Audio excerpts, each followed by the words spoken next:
안녕하세요. 한국거래소 송영훈 상무입니다. 오늘 만나 뵙게 돼서 반갑고요. 오늘 제가 말씀드릴 주제는 ESG 정보 공시 및 ESG 평가에 관한 사항입니다. 내용으로 들어가서 세부적인 사항을 말씀드리도록 하겠습니다. 오늘 제가 드릴 말씀은 첫째로 ESG 정보 공시에 대해서 말씀드리고요.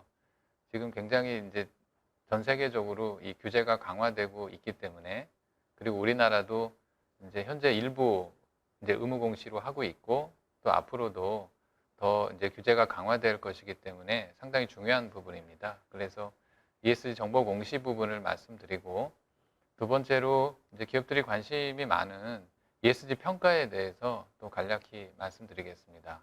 그리고 마지막으로 그 두 가지 사항에 대한 쟁점들이 또 글로벌리하게 논의가 되고 있는데, 그런 사항에 대해서도 한번 간단히 리뷰를 하도록 하겠습니다.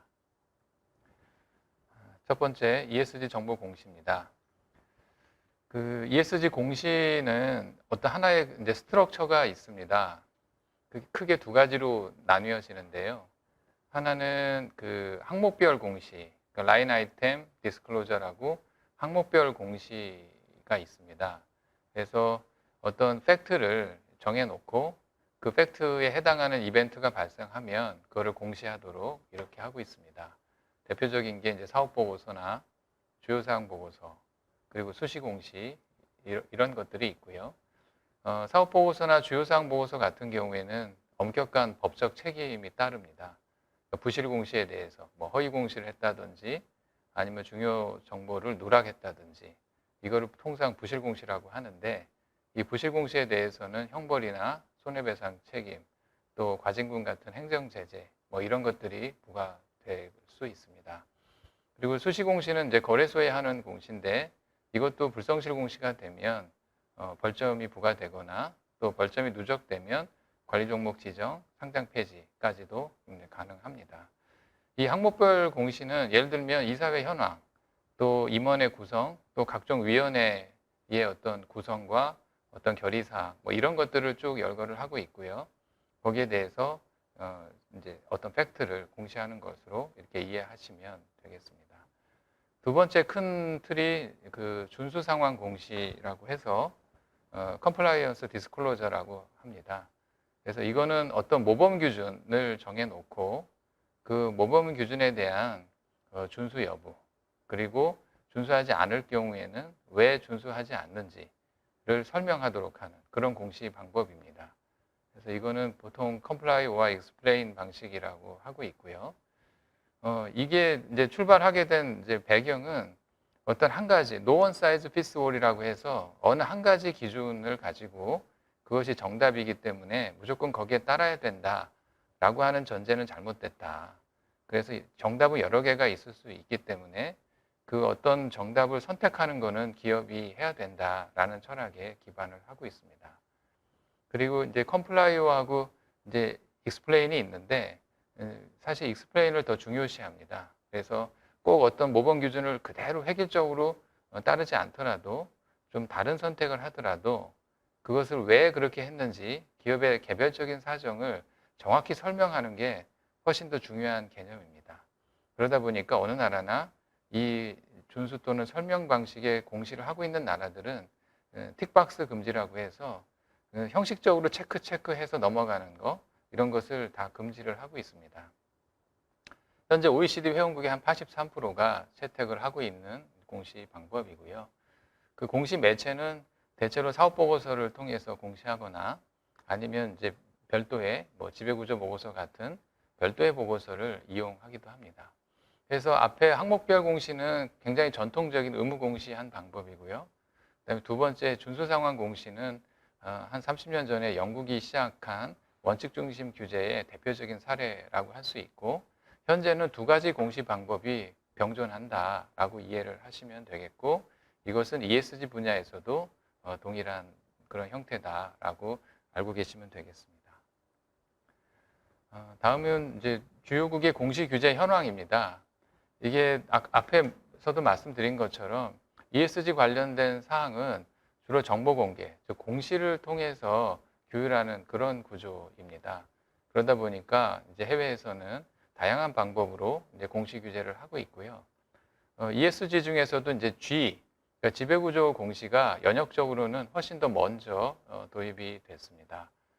그걸 먼저 말씀을 드리면 영국 같은 경우에는 그 UK Corporate Governance Code라고 하는 지배구조 모범 기준을 만들어서 이 모범 기준의 준수 상황을 공시를 하고 있습니다.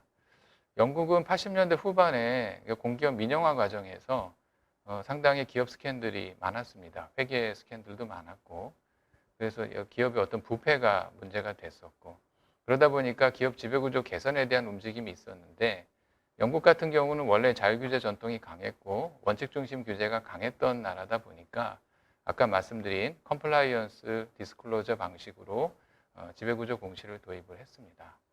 그래서 이 코드, 거버넌스 코드에는 원체 프린서플이 18개, 프로비전이 41개로 구성이 되어 있고요.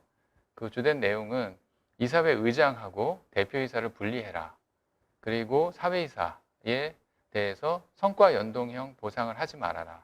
예를 들어서 뭐 성과급을 준다든지 아니면 스톡옵션을 준다든지 회사의 성과와 연동된 보상은 하지 말아라. 그리고 노동이사제를 도입해라. 근로자 대표 중에 적어도 한 명 이상은 이사회에 참여를 시켜라. 뭐 그런 내용들이 있고요. 또 이사회의 운영 성과를 정기적으로 외부 기관을 통해서 평가를 해라. 뭐 이런 내용들이 있습니다. 그래서 영국에서 어떤 그 바람직한 지배구조 기준이라고 생각하는 그런 기준들을 이 거버넌스 코드에 담고 거기에 대한 준수 상황을 공시하도록 하고 있고요. 이 영국에서도 이 사업 보고서를 통해서 공시를 하고 comply or explain 방식을 쓰고 있고요.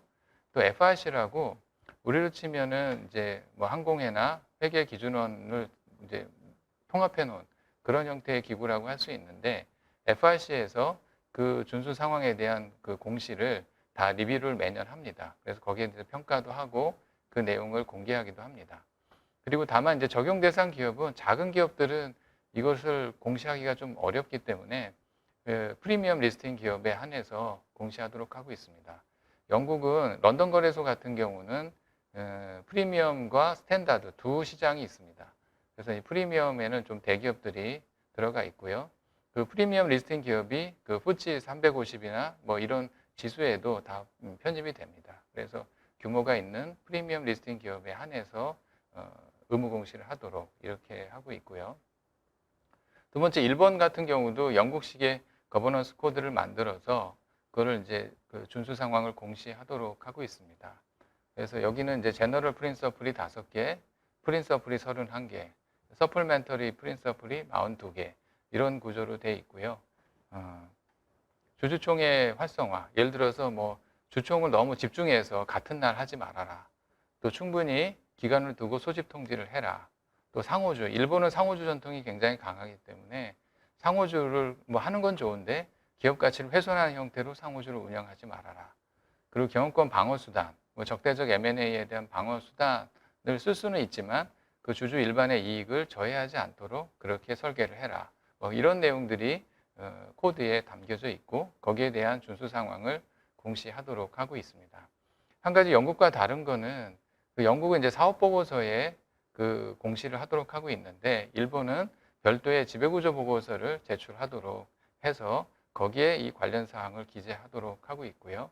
또 프리미엄 리스팅 기업뿐만 아니라 모든 상장 회사에 대해서 일단 그 다 의무화를 하고 다만 좀 작은 기업들에 대해서는 공시 기준을 좀 완화해주는 그런 형태로 운영을 하고 있습니다. 또한 마지막으로 미국 같은 경우는 그 지배구조 관련해서는 아까 말씀드린 컴플라이와 익스플레인 방식의 공시는 지금 현재 적용을 하지 않고 있고 전통적인 항목별 공시를 하고 있습니다.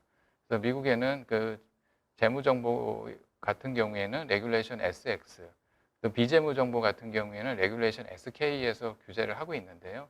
거기서 이제 사업보고서에 지배구조 관련 사항을 기재하도록 하고 있습니다. 이사회 현황이나 구성, 위원회 현황, 임원 현황, 뭐 이런 것들을 이제 기재하도록 하고 있고요.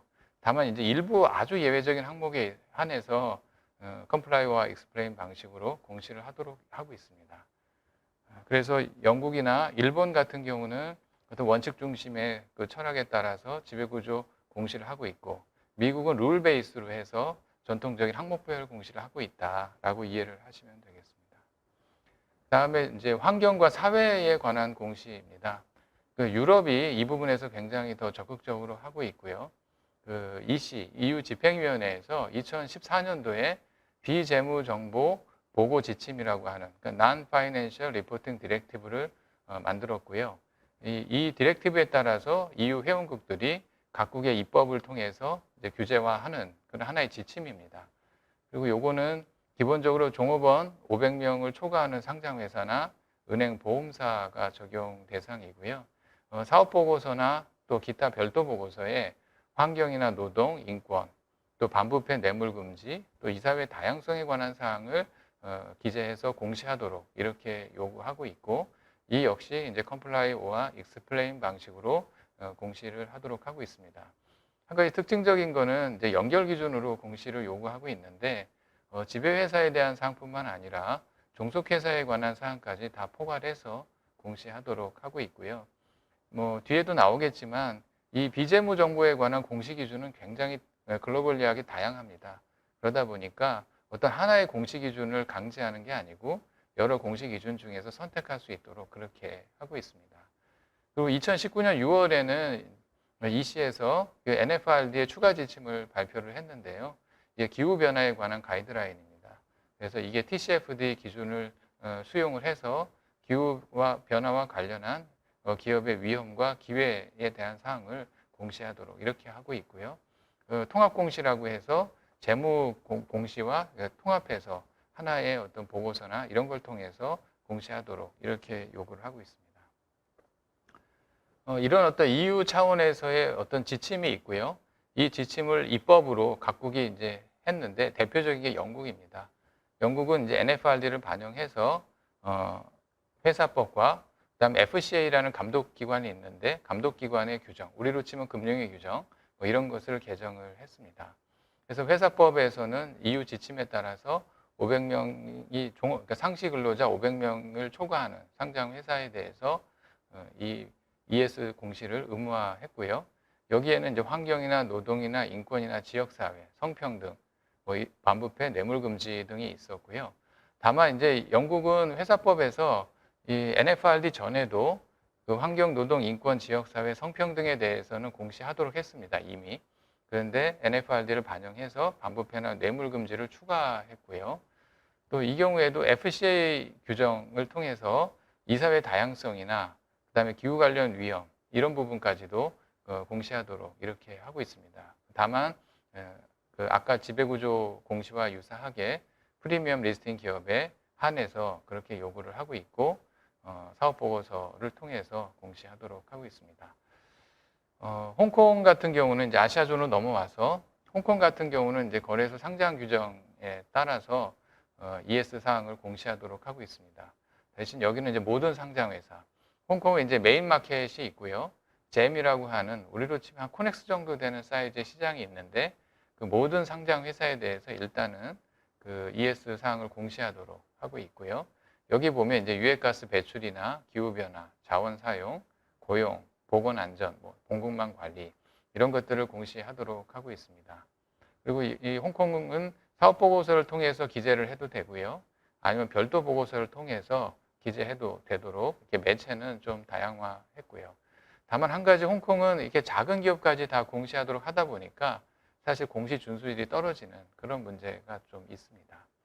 그리고 ES 공시에서 이제 미국은 현재 의무 공시를 도입하지 않은 그런 나라입니다. 그래서 이 기후 변화와 관련해서는 2010년에 하나의 가이던스를 SEC가 발표를 했는데 이게 그냥 구속력이 없는 하나의 가이던스 형태입니다. 그러다 보니까 의무 공시를 도입해야 된다는 논의가 미국 내에서 많이 이루어지고 있지만 현재까지는 어떤 하나의 자율 공시 형태로 운영되고 있다라고 이해를 하시면 되고요. 그렇게 하는 이유는 SEC가 볼 때는 이 ES와 관련해서는 어떤 표준화된 기준이 없다는 거. 그리고 특히 기후변화 관련해서 공시를 하려면 수많은 어떤 그 예측 정보를 전제로 공시를 해야 된다는 그런 것들을 어떤 이유로 해가지고 현재까지 의무 공시를 도입하지 않는 그런 나라에 속하게 됐습니다. 다만 이제 미국 내에서도 기관 투자자의 요구가 계속 거세지고 있고 또 주주 제한도 점점 많아지고 있습니다. 그래서 포춘 250대 기업 같은 경우는 그 주주 제한의 한 56%가 다 E와 S에 관한 사항이라고 합니다. 그래서 그 정도로 미국 내 어떤 공시에 대한 요구가 커져갔고요. 그러다 보니까 바이든 집권 후에는 좀 변화의 움직임이 있습니다. 현재 SEC에 그 의무 공시 도입에 관한 TF가 구성되어 있는 그런 상태입니다. 그러면 국내 ESG 공시 제도에 대해서 말씀을 드리겠습니다. 먼저 지배구조 공시 관련해서는 우리나라도 이제 사업보고서에 이사회나 위원회나 임원이나 이사회 보수나 다양한 내용들을 사실 기재하도록 하고 있습니다. 이 우리나라의 사업보고서도 전형적인 항목별 공시라고 이해를 하시면 되겠고요.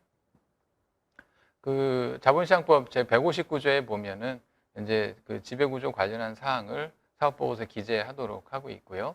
세부적인 항목들은 기업공시 서식 작성 기준에서 자세히 나옵니다.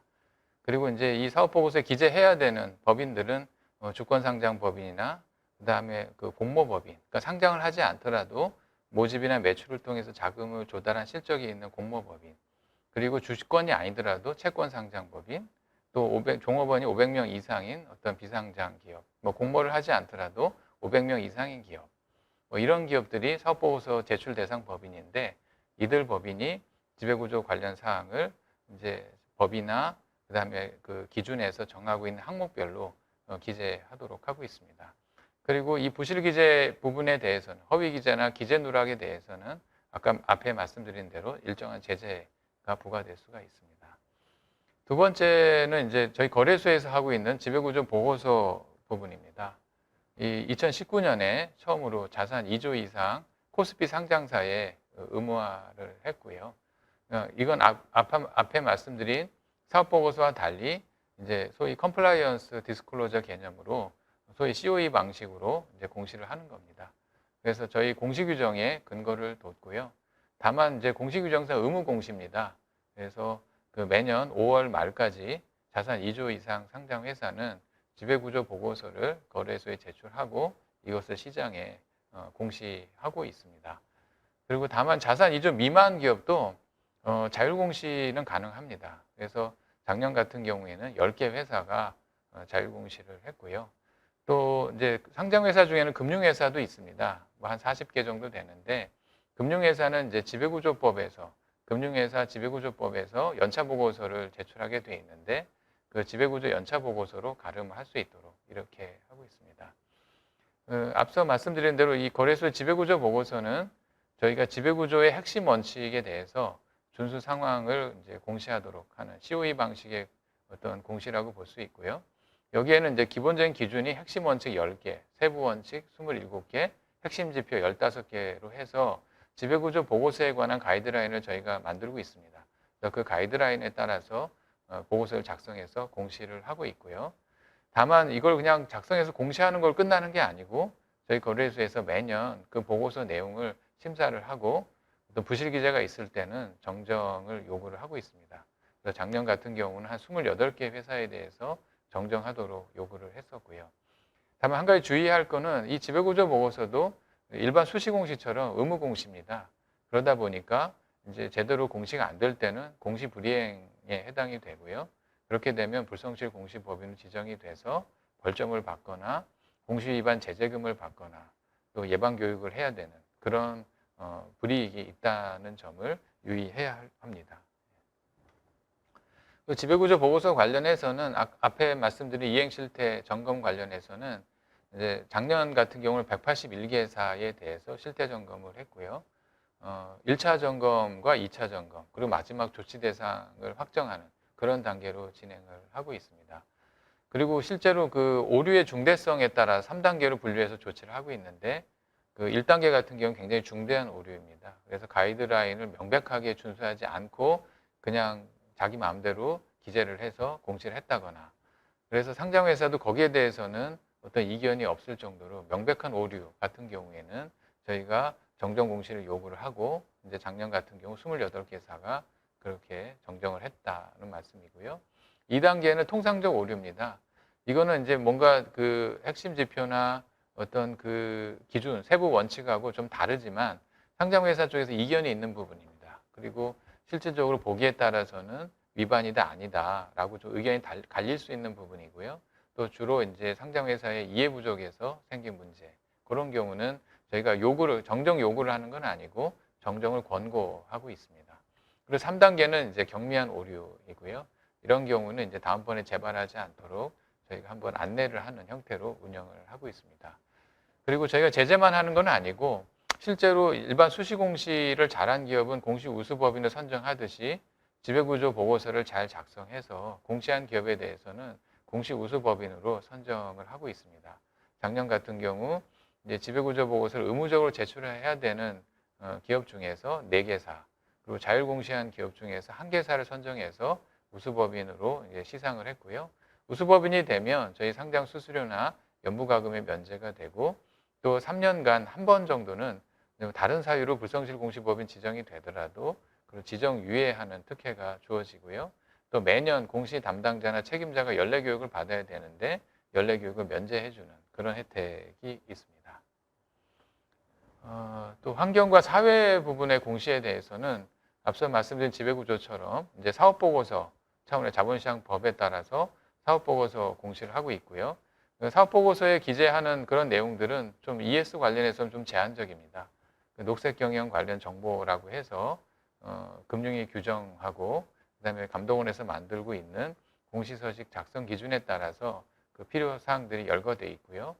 이제 예를 들어서 녹색경영 관련해서 그 관리업체 같은 경우는 온실가스 배출량이나 에너지 사용량을 기재하게 돼 있고 녹색 인증 기업 같은 경우에는 녹색 기술이나 녹색 사업, 녹색 제품 등을 기재하도록 이렇게 하고 있습니다. 이제 사업 보고서와 무관하게 별도로 또 이제 자발적으로 기업들이 지속 가능 보고서를 작성을 해서 공시를 해오고 있습니다. 이건 어떤 법령이나 저희 규정에 따라서 하는 건 아니고 기업들이 자발적으로 ESG 준수 상황을 자사의 준수 상황을 외부에 알리기 위해서 작성하는 것이고요. 이게 주로 이제 GRI 가이드라인에 따라서 주로 ES 위주로 정보를 공개합니다. G도 있지만 G 부분은 많지는 않고요. E와 S 부분에 집중해서 정보 공개를 하고 있습니다. 현재 이제 국내 발간 기업은 과거 100개사가 넘어가기도 했었는데 이제 전체적인 발간 기업은 좀 감소 추세에 있고요. 저희가 볼 때는 그게 이제 정보 공개 지표가 계속 고도화되다 보니까 G3, G4, 그다음에 G 스탠다드로 고도화되고 또 제3자 검증이 의무화되다 보니까 사실은 이제 그 어떤 부담이 좀 커져서 그 지속 가능 보고서 발간 기업 수는 좀 줄어드는 것 같고요. 그리고 저희가 볼 때는 완전 공개 비율, 그러니까 부분 공개, 뭐 완전 공개는 나눈다면 어떤 항목에 대한 완전 공개 비율도 좀 떨어지는 그런 상태에 있습니다. 그래서 이 그래프에 보시는 것처럼 2017년도 같은 경우는 103개사가 지속 가능 보고서를 작성해서 공시를 했는데 작년 같은 경우 48개사로 좀 줄어들고 있는 형태고요. 반면에 저희 거래소의 자율공시 형태로 제출하는 회사는 이제 계속 증가하고 있습니다. 19년에 20개사였는데 작년에 한 40개사까지 증가를 했고요. 그래서 전체적으로 지속가능 보고서 발간 기업은 줄어들지만 거래소를 통해서 자율공시하는 상장회사는 증가하고 있다라고 보시면 되고요.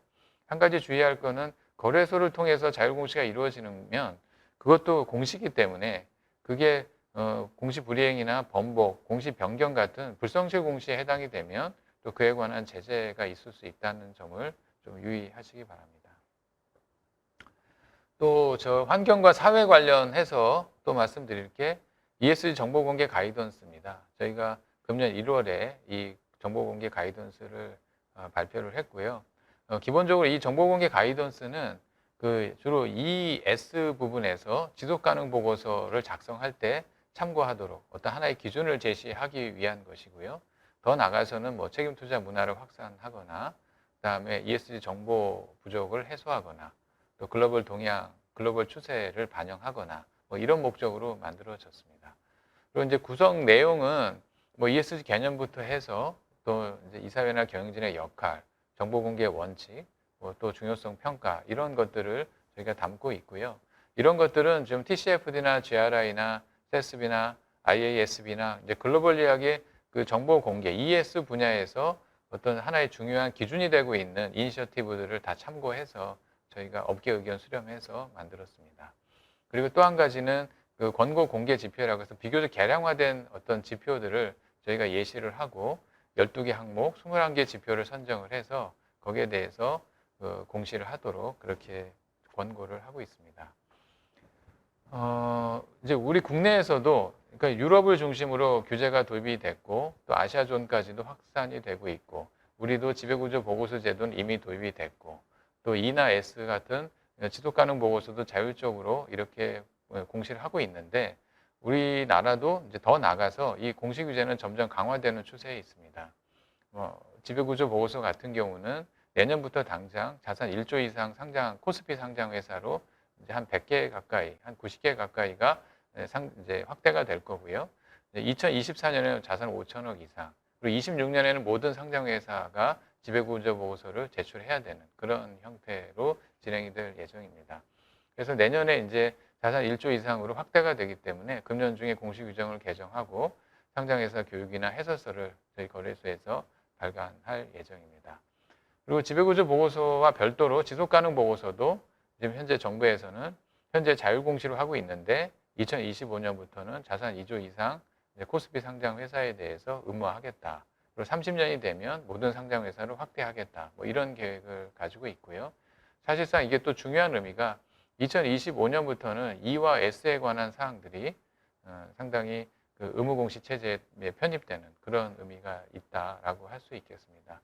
그리고 의원 입법이긴 하지만 민영배 의원이 자본시장법 개정안을 이제 국회에 올려서 사업보고서 기재 사항으로 우리가 흔히 얘기하는 뭐 임직원 보수 차이나 여성 임원 비율 같은 E나 S 관련 사항을 의무적으로 기재하도록 이런 법안도 지금 이제 제출한 그런 상태입니다. 다음은 ESG 평가 관련인데요. 평가 체계에 대해서 먼저 말씀드리면 ESG에 대해서 이제 왜 평가를 하느냐, 뭐 잘 아시겠지만 기업의 지속 가능 경영이 이제 점점 중요해지고 그리고 이제 자본시장의 어떤 투자 문화 측면에서 책임 투자가 굉장히 이제 중요하기 때문에 그것을 확산시켜야 될 어떤 필요성에서 ESG 평가가 이루어지고 있고요. 기본적으로 평가는 뭘 하느냐, 결국 비재무적 위험과 비재무적 기회, 그러니까 ESG라는 게 이제 결국 비재무적인 사항인데 거기에 대해서 리스크와 아포튜니티에 대해서 어느 정도 기업이 잘 관리하고 있느냐 그런 부분을 평가를 하고 있습니다. 그럼 이 ESG 평가를 어디다 활용하느냐, 가장 중요한 거는 기관 투자자들의 종목 선정, 투자 의사 결정에 참고가 된다는 거고요. 기존에는 자산운용사나 연기금들이 재무적인 퍼포먼스 위주로 종목을 선정했다고 하면 이제는 ESG 요소를 가미해서 종목 선정을 하고 있기 때문에 그리고 그게 점점 확산되고 있기 때문에 가장 중요한 용도는 기관 투자자의 종목 선정에 활용되고 있다는 거. 그리고 더 나가서 이 평가 등급을 가지고 평가 결과를 가지고 저희 거래소나 FN 가이드 이런 데서 ESG 지수를 이제 개발을 하고요. 이 ESG 지수가 개발이 되면 이것을 바탕으로 한 ETF나 뭐 파생 상품이나 이런 것들도 충분히 가능합니다. 그래서 현재 거래소에서 ESG 지수 9종을 발표를 하고 있고 관련 ETF도 12종목이 상장돼 있는 그런 상태입니다. 그럼 이제 국내에서 그 평가기관들이 어떤 기관들이 있느냐, 크게 나누면 전문평가기관과 신용평가기관, 언론사 등으로 나뉩니다. 뭐 전문평가기관은 뭐 잘 아시는 뭐 기업지배구조원이나 서스틴베스트나 대신 뭐 지배구조연구소 이런 데라고 할 수 있는데 이들도 처음에는 이제 기업지배구조 위주로 평가를 했습니다. 그러다가 나중에 ESG 평가로 업무를 확대를 했고요. 또 신용평가 회사 같은 경우에는 SRA 채권, 사회적 책임 채권이 사회적 책임 투자 채권이 이제 많이 발행이 되면서 이 SRA 채권에 대해서는 그 평가 인증이 의무화되어 있습니다. 그래서 이 SRA 채권에 대한 인증 업무를 시작으로 해서 ESG 평가를 하고 있고요. 참고로 해외 같은 경우에는 가장 이제 대표적인 게 로베코셈 같은 S&P 계열사인데요. 로베코셈에서 현재 하고 있고요. 또 MSCI에서도 이제 하고 있습니다.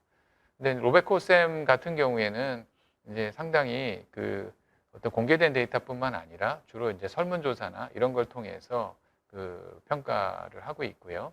그리고 로베코 쌤의 어떤 평가 결과에 따라서 다우존스 지속가능 지수에 편입이 됩니다. 그래서 현재 한 상위 한 10%에 해당하는 등급을 받으면 그 다우존스 지속가능 지수에 편입이 돼서 어떤 투자가 좀 활성화되는 그런 효과가 있습니다. 그 밖에도 무디스나 피치나 S&P 같은 신용평가 회사들이 ESG 평가를 같이 하고 있고요. 이들의 주된 목적은 ESG 평가 결과를 신용평가에 반영하는 그런 목적이라고 보시면 되겠습니다. 국내 3개 기관의 평가 방법을 간략히 말씀드리면 지배구조원 같은 경우에는 좀 평가 대상 기업이 많습니다. 그래서 코스피 상장사와 코스닥 150에 속한 상장사고요. 그다음에 대신경제연구소 같은 경우는 이제 상장사 전체로 돼 있기 때문에 뭐 더 넓게 형성은 돼 있습니다. 그렇지만 이제 좀 실질적으로는 그 주된 기업, 그러니까 대형 기업 위주로 지금 평가가 되고 있다라고 보시면 되고요. 서스틴베스트 같은 경우는 이제 시총 800대 기업으로 제한을 하고 있고요. 평가 주기는 뭐 연 1회 하는 기관도 있고 2회 반기마다 하는 기관도 있고요. 또 데이터 수집도 아까 로베코셈이나 MSCI처럼 뭐 공개 자료만 가지고 하는 데도 있고 아니면 지배구조원 설문조사나 인터뷰를 하는 경우도 있습니다. 특히 이제 지배구조원 같은 경우에는 기초 평가를 먼저 하고 그 다음에 심화 평가로 넘어가고 그 다음에 거기서 그 결과를 피드백을 해당 기업에 확인을 해서 피드백을 받고 마지막 등급을 결정하는 프로세스로 진행이 되고 있습니다. 그리고 이제 평가 특징으로는 이제 지배구조원은 이제 ESG 모범 기준 자체 만든 모범 기준을 활용을 하고 있고요. 그다음에 서스틴 베스트 같은 경우는 기업의 규모별로 지표가 좀 상이합니다. 그래서 재무제표와의 상관관계를 중시하는 그런 특징이 있고요. 등급은 대체로 7등급이고 그 등급의 어떤 레벨들은 각각 다릅니다만 하여튼 S부터 D까지 좀 다양하게 있습니다. 다만 이제 지배구조원 같은 경우는 평가 결과를 기업별로 공개를 하고 있는데 나머지 기관들은 이제 그 개별적인 공개는 하지 않고 있습니다. 참고로 해외 평가 기관의 평가 방법은 이제 로베코 쌤 같은 경우는 설문조사 위주로 시총 글로벌리 6,700여 개 사를 평가를 하고 있고요. 앞에 말씀드린 대로 이제 잘한 기업들에 대해서는 그 등급을 공개를 하고 다우존스 지속가능 지수에도 편입을 하고 있습니다. 그리고 MSCI 같은 경우는 이제 자회사를 통해서 평가를 하고 있는데 주로 공개 자료만 가지고 하고 있고요. 이 등급을 가지고 ETF 벤치마크 지수를 산출해서 이렇게 지수 산출에 활용을 하고 있습니다.